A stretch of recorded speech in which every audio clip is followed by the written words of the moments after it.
Once upon a time, deep in the heart of an enchanted forest, there lived a curious and brave girl named Little Red Riding Hood. She was well known in her village for her bright red cloak, a gift from her grandmother, which she wore everywhere she went. One crisp spring morning, Little Red Riding Hood was preparing to visit her grandmother, who lived in a cozy cottage on the far side of the enchanted forest. Her basket was filled with freshly baked bread, honey from the village market, and a small jar of her grandmother's favorite herbal tea. Her mother warned her before she left, "Stay on the path and do not talk to strangers. The enchanted forest is full of surprises, some good and some dangerous." Little Red Riding Hood waved goodbye and ventured into the forest. The trees whispered secrets to the wind, and birds sang melodies of ancient tales. As she walked along the winding path, she admired the vibrant flowers and magical creatures darting between the trees. Suddenly, a tall, gray wolf with gleaming eyes appeared on the path ahead. He smiled slyly and said, "Good morning, young lady. Where are you off to on this fine day?" Remembering her mother's warning, she hesitated, but decided there was no harm in replying politely. "I'm going to visit my grandmother. She lives in the cottage at the end of the forest." The wolf's ears perked up and he licked his lips. "What a thoughtful granddaughter you are. Why not pick some flowers for your grandmother? She would be delighted by such a beautiful gift."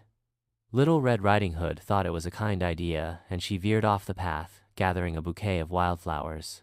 Meanwhile, the wolf hurried ahead to the grandmother's cottage.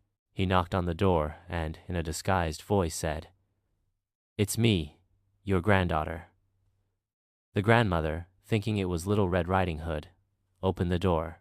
The wolf pushed his way in and, with a single gulp, swallowed the grandmother whole. He then put on her nightgown and bonnet and climbed into her bed, waiting for Little Red Riding Hood. When Little Red Riding Hood finally arrived, she noticed her grandmother looked very strange. "Grandmother, what big eyes you have," she said. "The better to see you with, my dear," the wolf replied. "And what big hands you have," Little Red Riding Hood continued. "The better to hug you with," the wolf said, his voice growing deeper. "And, grandmother, what big teeth you have," Little Red Riding Hood exclaimed. "The better to eat you with," the wolf roared, and he leaped out of bed. Little Red Riding Hood screamed, but a brave woodcutter was passing by and heard her cry. He rushed into the cottage and, with his axe, defeated the wolf. The woodcutter cut open the wolf's belly, and out popped the grandmother, safe and sound. Little Red Riding Hood hugged her grandmother tightly, and they all celebrated their victory. They learned that day always to be careful and never to trust strangers in the enchanted forest. When the wolf arrived, he disguised his voice and knocked on the door. "It's me, Grandma, Little Red Riding Hood," he called.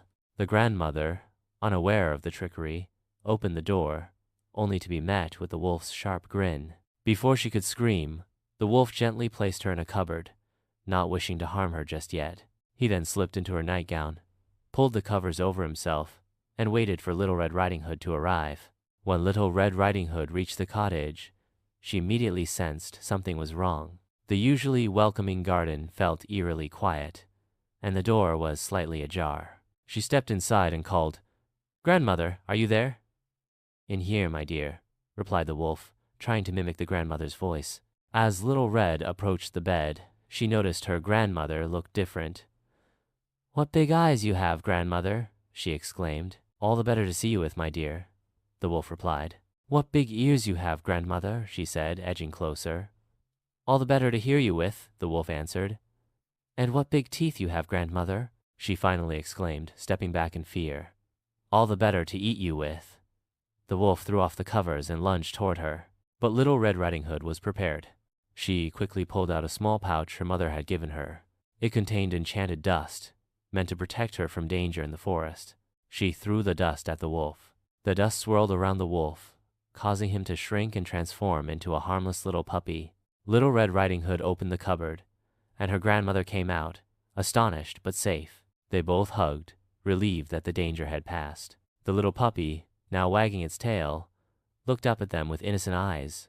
Little Red Riding Hood decided to take the puppy home, knowing that even the most dangerous creatures could sometimes change.